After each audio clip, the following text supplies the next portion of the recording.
What is up, guys? Welcome back, and I hope you guys enjoyed your weekend.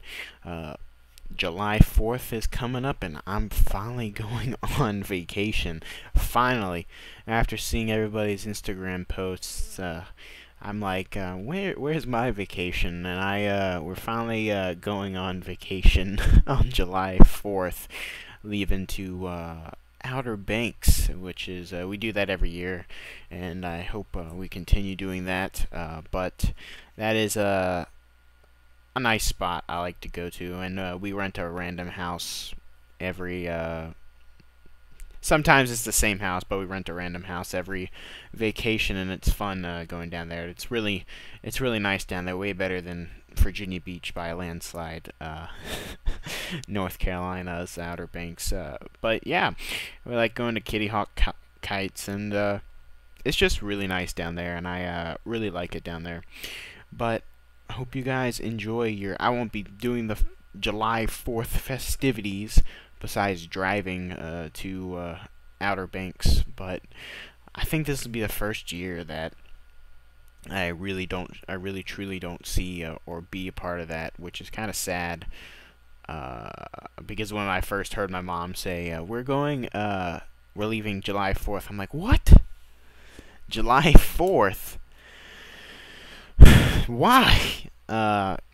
But even though it'll only be a 4-day trip, we usually do a week long.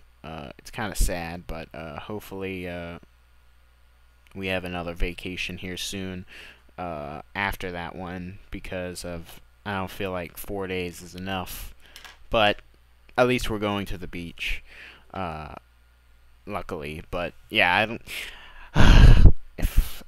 We'll see. It's the summer before I go to college, so I want to make it kind of special. We'll definitely see. But I hope you guys enjoyed your weekend, and I moved in. Last week I moved into my house. Last weekend I moved into the new house, and if you're watching this on YouTube, you see this right behind me. I got the TV going on. Didn't want anything in the background. I didn't want the TV just being blank. I felt like if I had something back on the TV, it would be kind of interesting to watch, and much more entertaining, and not a boring background. I'm trying to spice it up a little bit. Got my shelf. I can't have the shelf behind me anymore because of the way the orientation of the room is. But hopefully, I started up some streaming. This week, doing a little bit of that, and reviewing some games, and writing news, and just the usual biz. But again, I'm going to say this for a third time. I hope you guys enjoyed your weekend, and welcome to the Monday Morning PlayStation Podcast. Each and every week, I come to you with a video on youtube.com/Dylan Lepore, or MP3, and on iTunes at soundcloud.com/Dylan_Lepore. And you can always donate to me. It'll be much appreciated at youtube.streamlabs.Dylan Lepore, and that is much appreciated to all you guys. Thank you for donating and helping me build this, and hopefully I can get enough to buy SoundCloud Unlimited, so I can keep making these videos on YouTube and iTunes and stuff. Well, now YouTube is free, but SoundCloud and iTunes, it's much appreciated, and thank you guys for all your help and support with that. Again, oh, I forgot. I'm trying to come up with my solid intro, but, things happen. But remember, each and every week on Monday at 6 a.m. Eastern Time, there is a MP3 and YouTube video gets posted, and it'll be out for your pleasure to watch. That was a horrible intro. I need to really work on that. But anyway, guys, Let's get in to the news.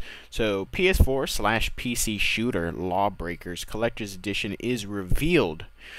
This is an article from GameSpot I pulled. Lawbreakers developer Bosky Games has teamed up with the Limited Run Games for a physical release of the upcoming shooter. A collector's edition and standard edition will be released this August on PC and PS4. Limited Run Games has done a swell job making games into hard copy, because people still like hard copy. I still like hard copy. You can see by all those games over there. I mostly prefer hard copy games way more. Limited Run does a swell job with their PS Vita hard copies, and I think that's what they started on. I'm pretty sure that's what they started on, and you gotta get them before they're gone. So both versions will include Abandoned's Journal, 2 character card packs, 1 for each faction, an exclusive Lawbreakers sticker set, Dead Zone sticker and postcard, and an individual numbered box. The $70 collector's edition will be identical on both platforms, with the exception the PC version comes with a digital deluxe Steam code, while the PS4 edition includes a physical copy, like most do. Thank you for doing that. And most of the time for PCs, they always do Steam codes. I guess it's just cheaper and doesn't hurt Limited Run, because Limited Run is an independent company, but they're doing a great job at making these hard copy. But PC's collector's editions are available for pre-order now on Limited Run Games website, but will close on July 7th. There is no limit to the PC version, as they will be made as to meet the demand. The PC4 collector's edition will be available for order on August 4th and is limited to 2,500 units, so get them while they're last. If you can't manage to get your hands on a collector's edition, or if it's just for you, you can snag a physical copy for PS4. This version will be limited to 5,000 units. And Lawbreakers is a VR game, a PS4 VR game, and it's a zero gravity arena shooter type style, and it seems pretty cool. I like it. But that is the collector's edition. Collector's edition comes with a lot of stuff. I don't know if it might be for you guys, but the journal seems pretty cool. But I don't know about stickers in collector's editions. I like the journals. I got Taken King collector's edition right there, and I'm getting the Destiny 2 collector's edition, and I like the big journal stuff, the books, and I like getting those, and maybe like soundtrack and stuff. But the cards, and if they had Taken King came with 2 cards, and I was like, if they had an actual deck of cards, that would be much cooler than just 2 cards. But PlayStation Plus free games for July 7th, 2017 is here, and PlayStation has definitely done it again. This month, they came out with Life is Strange, which was amazing that they even did that. I'm so glad they came out with Life is Strange. I finally get to play it. I have not played it yet, but I've downloaded all the games. I do that every month. I download every single PlayStation Plus game, and it came out with $130 worth of games this month. So next month will probably be a similar price. But Until Dawn on PS4 is next month too, and I can't wait to play that one either. I'm very excited to play Until Dawn. And then we have Game of Thrones, the Telltale Game of Thrones on PS4, Tokyo Jungle on PS3. That is you combine animals and you fight with your animals and you train your animals, and I think there's some dinosaurs in it. And yeah, if you ever played Tokyo Jungle, it's a pretty popular game. I know a lot of people that have heard of it, or at least played it a little bit. But Tokyo Jungle is more you can think of it like a sim, or like raising animals and stuff, a simulator. And then we have Darkstalkers Resurrection PS3, which I know nothing about. And then Element 41 PS Vita, and then Don't Die, Mr. Robot PS4 cross-buy on PS4. So there's technically 3 PS4 games available for your pleasure, which is kind of nice. Now, Don't Die, Mr. Robot won't be listed on your PS4. PlayStation, I hate PlayStation that does this, because they do this. When you go onto your PS Plus games for PlayStation and your PS4 to pick them up, it doesn't list the games that are cross-buy. It only lists the 2 major games, which is very stupid, and I hope they fix that. But make sure you actually look up or go online and do it. Look up Don't Die, Mr. Robot to get that extra free game if you're only playing on a PS4. But I'm gonna have a lot to do on my I like PlayStation Plus because they give you so many games, and I have something new to play every single month, and I love it, and it's great. But you know what else is great? Crash Bandicoot Insane Trilogy. It just came out this Friday on June 30th. For the most part, people are liking it, and I'm happy. Some people have been saying their reviews on their reviews that the controls are a little bit wonky, but for the most part, people are loving it, giving 8s, lots of 8s, some 9s, and I'm glad people are liking it, and I really want to play it.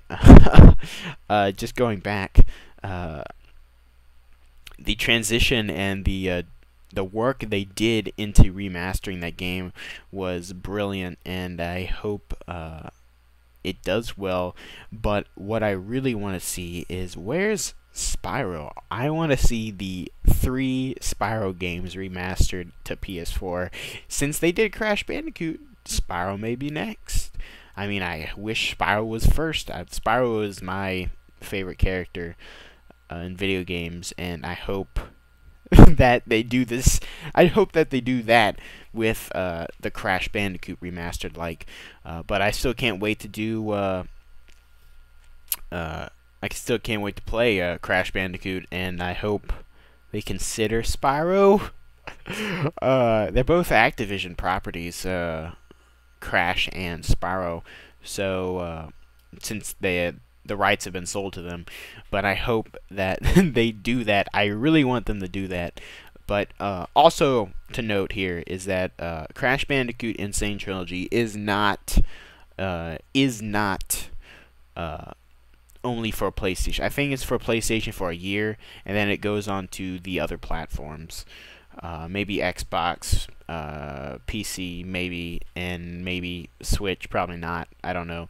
But it's not exclusive. A lot of people were thinking it's only exclusive because they've only showed it at the PlayStation conferences, and nobody said anything else about it not being exclusive. So we'll see about that. But for the most part, I'm not thinking it's exclusive. But please, please make Spyro the Remastered. At least the first 3 games. Those were nice, and I also like the Legend of Spyro trilogy. That was really cool. Lots of people didn't like that trilogy, but I liked it. The second game was The Eternal Night, was super difficult. That was a very difficult Spyro game. But yeah, Sony pulls world's fastest platinum trophy game from PSN. Indie title. Alright guys, sorry about that. I had to leave for a second. Since we're living on a 1-story, we transferred from a 2-story to a 1-story house. There might be some noise issues I'm trying to deal with. I'm right next to the door right now. Maybe I have to go into a different area to record my podcast, or I have to find a way to cancel out the noise. So sorry about any background noise. I had to deal with some stuff, and now I'm back. Hopefully I don't have to do this often, but we'll see. So, Sony pulls world's fastest platinum trophy, new game from PSN that came out actually last Tuesday. Last Tuesday. And the indie title, 5-star, 1,000 top rated, was is their actual name of their company, I guess. Advertised it as easiest PS4. I don't know. maybe, I don't know, but PS4 Platinum Trophy, and called it the feat, and claimed the feat could be done in just 20 minutes.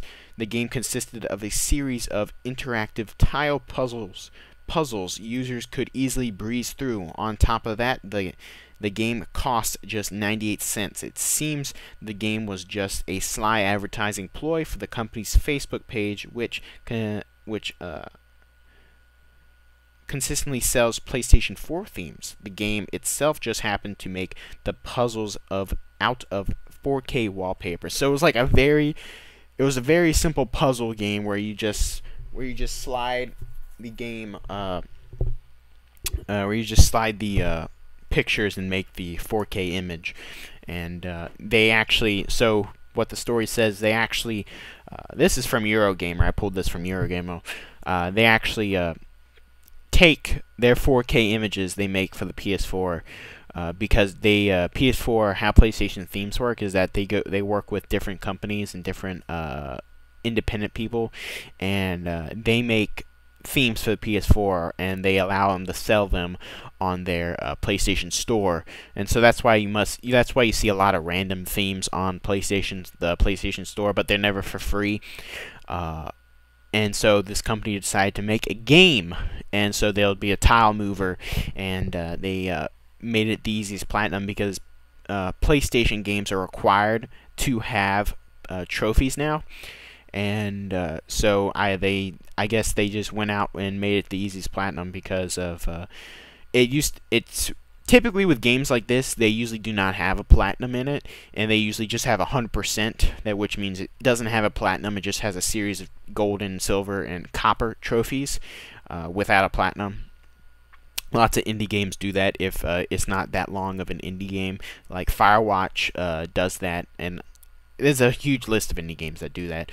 But for the most part, since it's not a big AAA game, because those games usually have platinums, this game should not have a platinum. But hey, what is a game? They say. So why did Sony take this away? It's a game, it follows the rules, but it's just, I guess that's not how Sony plays, and they don't want games like this going out and stuff. And it's not really, it is a game, but it's not really, it's just a game that would get a platinum, because nobody else would get this game if they didn't have this 20-minute platinum in it.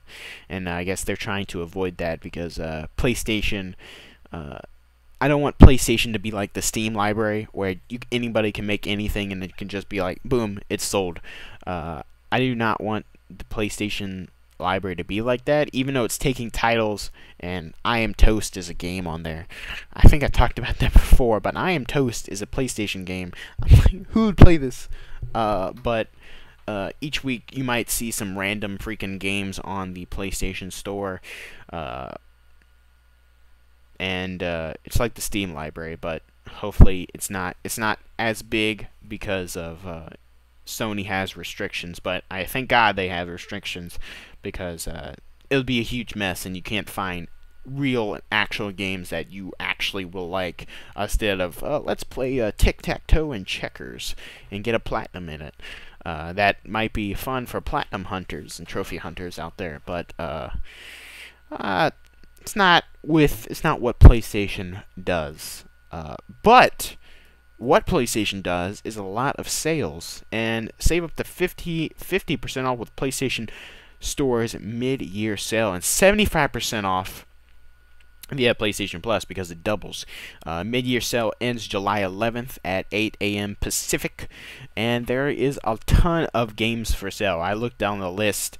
There is a huge amount of games for sale.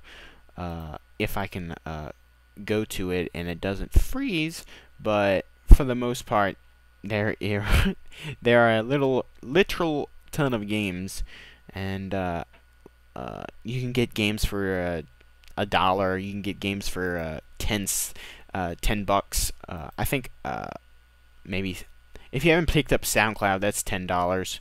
But I would definitely go check that sale out, and it ends the 7th. So make sure you're quick with that.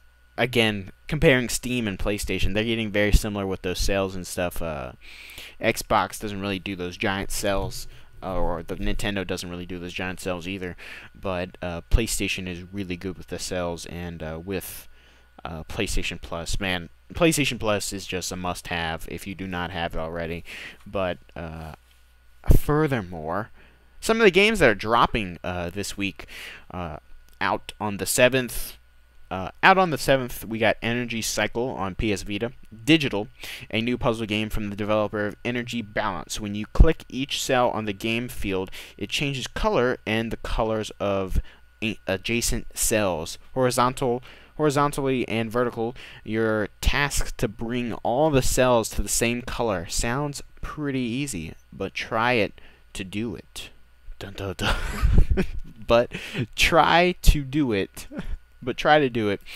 That's another puzzle game for the PS Vita, out on the 7th, like I said. Out on the 7th again, we got Ninja, I'm going to say this wrong. Use a Gumara. Two Tales of Adventure. Ninja Yusemagara. Two Tales of Adventure, PS Vita. Digital. God, that name.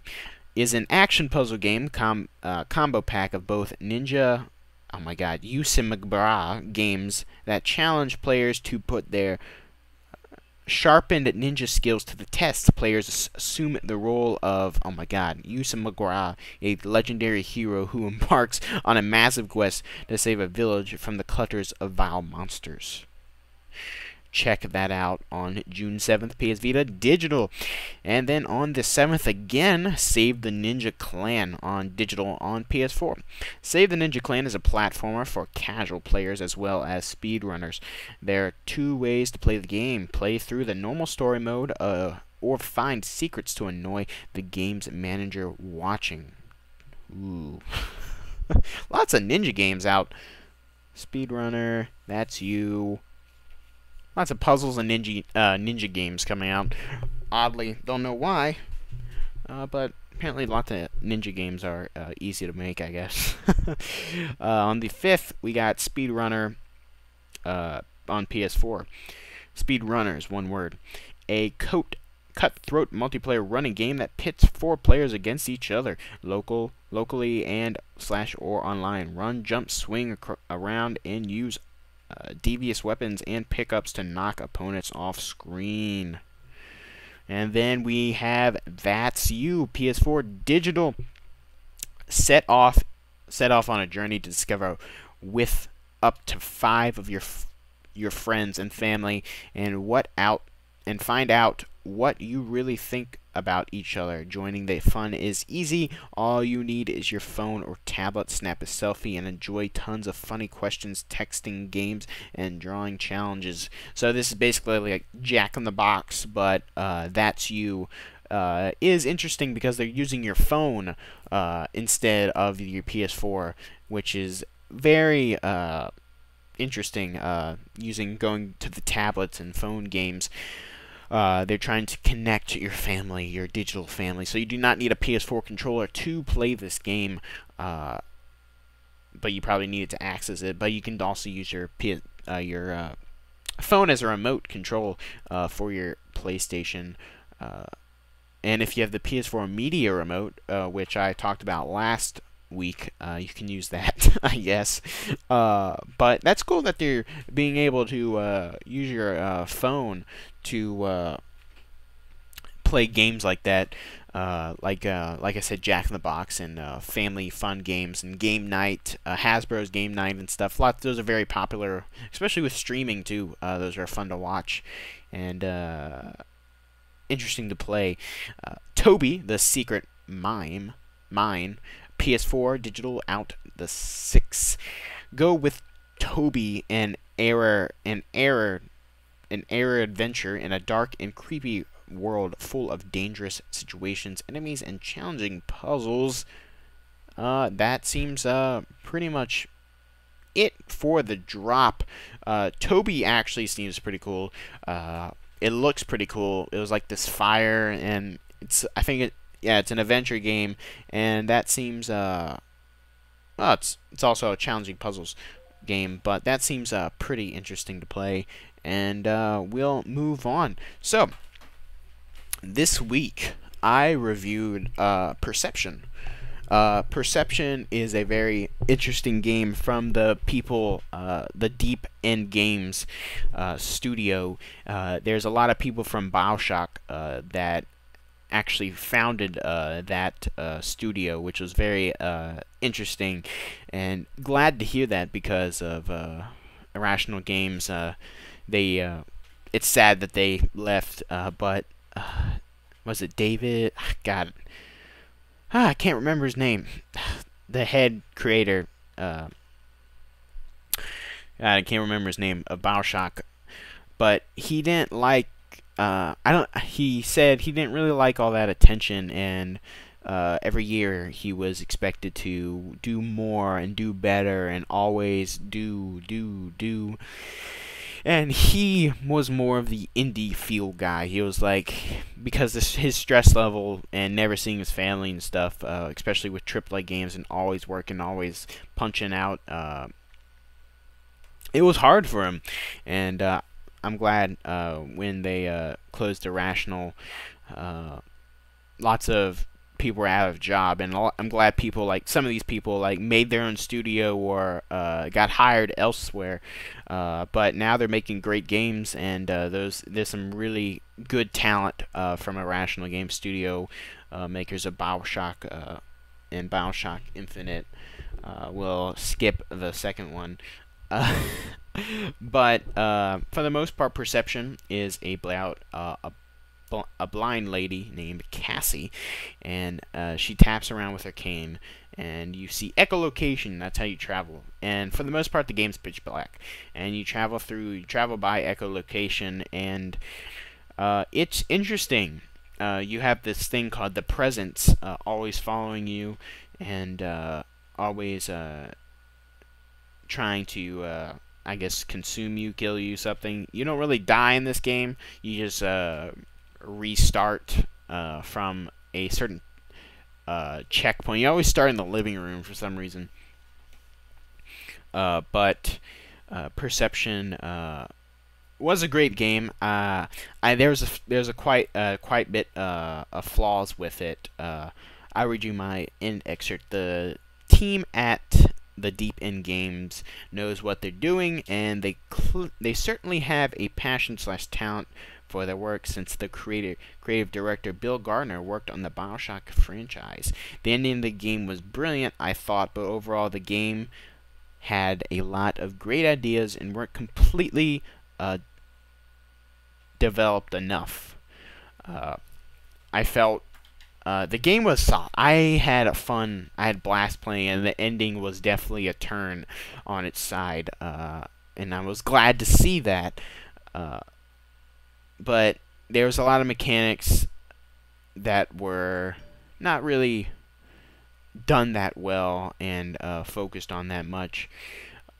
But this being I think this is being their first game, they did a swell job, and I like the idea of it. It's like a psychological horror thriller, and it has a lot of elements from BioShock in it.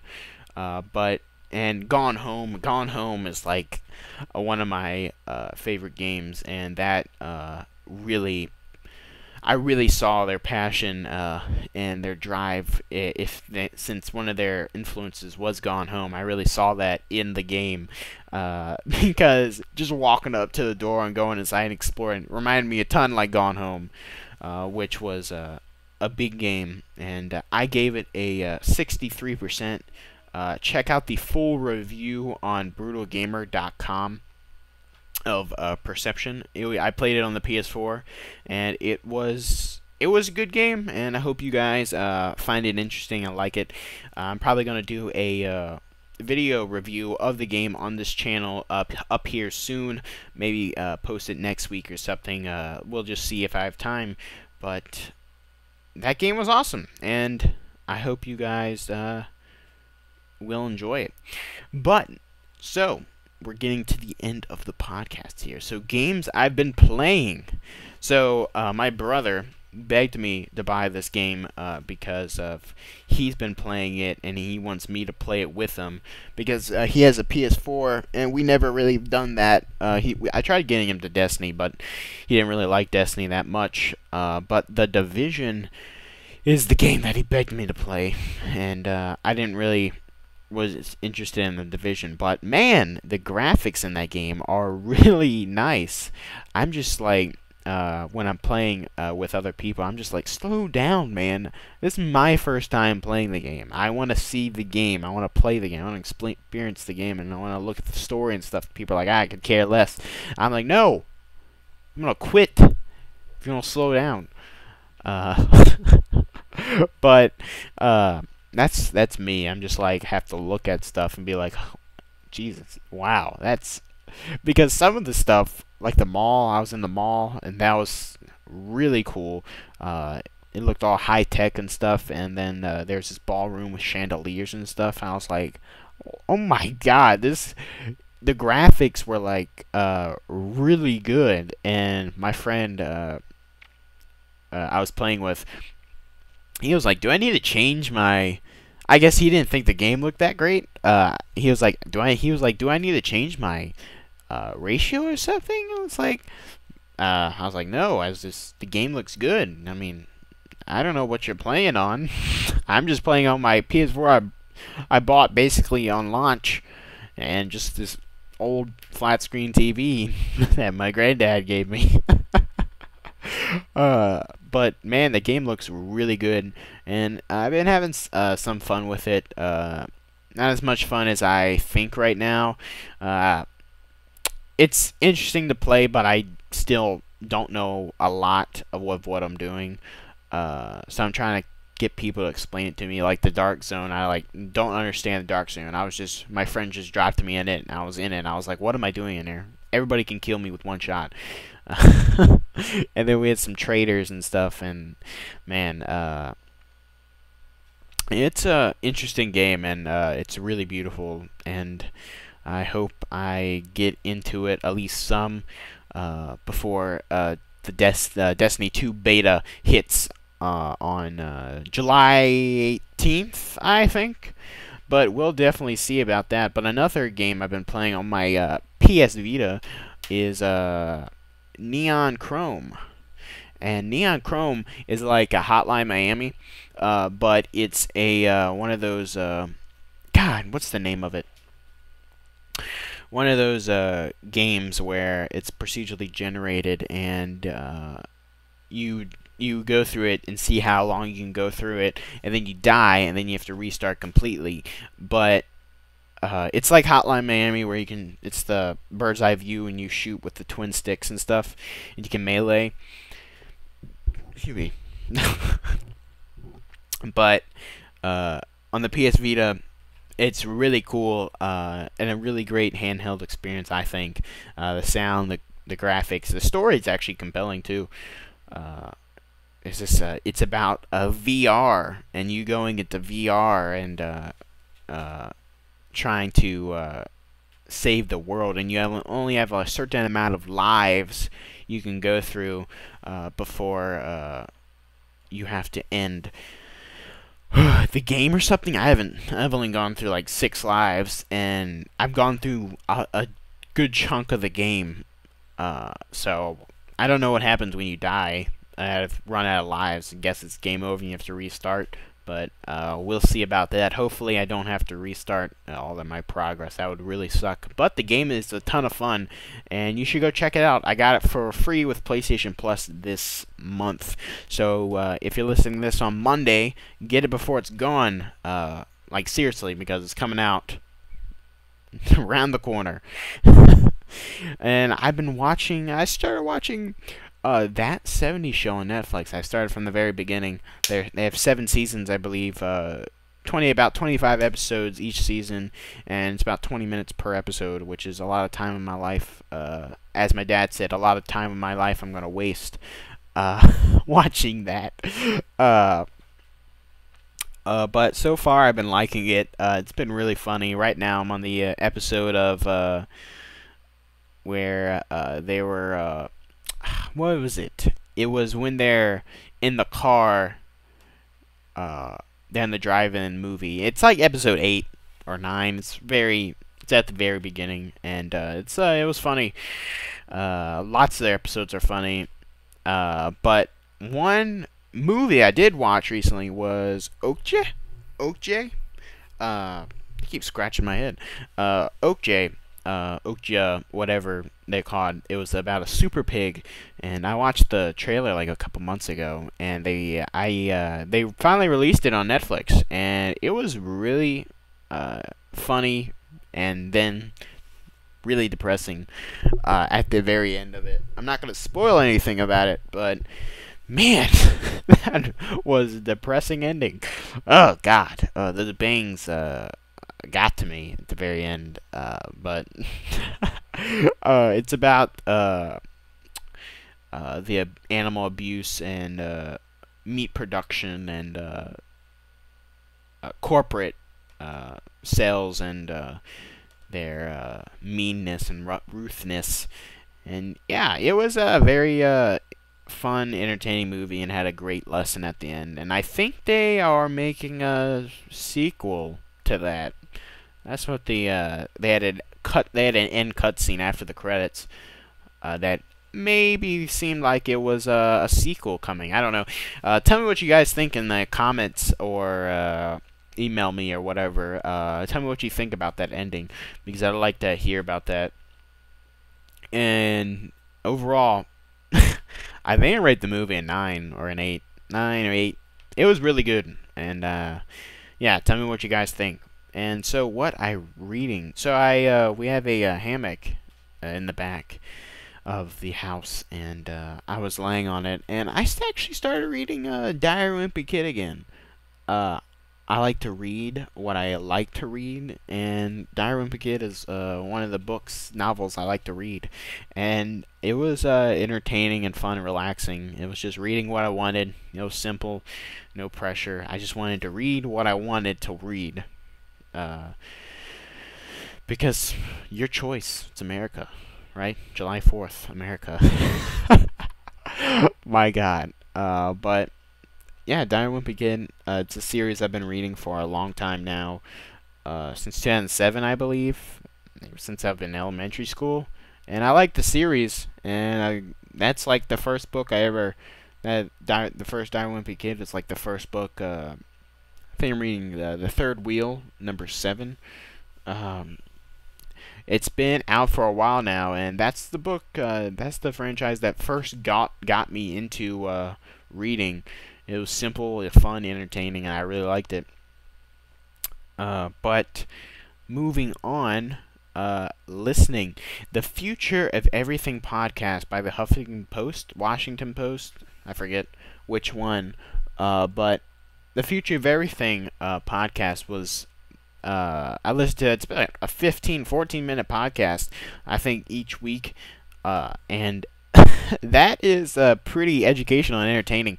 The way they do the podcast and stuff, and how they talked about this one. They talked about how fabrics will change the future, and how they can make through science different fabrics, like they do with spider silk and stuff like that, making fabrics through different materials and stuff, instead of using plastics and synthetics and stuff like that, or all natural. They can actually make material, which is kind of interesting. It was an interesting podcast to listen to, and it was pretty darn cool. But that is it for the this is my notes. If you're watching the YouTube video, those are my notes. That is basically it for the podcast. All the news for the podcast and what I've been doing. I hope you guys enjoyed this podcast. It was kind of a short podcast. I guess I'm sorry about that, but if you were entertained at all, make sure you please like the podcast and rate it on SoundCloud, iTunes, whatever. Like it and subscribe on YouTube, and make sure you guys donate on youtube.streamlabs.com/Dylan Lepore. It really helps me out, and I hope you guys enjoyed. Uh, yeah. I don't know what else to do or what else to talk about, but I hope you guys do enjoy, and I hope I can continue doing this podcast thing for a while, at least how much I can. If I have to quit this or just stop it, I will, but hopefully I can keep it up with a consistent basis every Monday. Uh, every Monday. It's going to be tricky, but we'll see. So, thank you guys so much. I'm glad I could serve you guys. And this is Dylan Lepore signing off.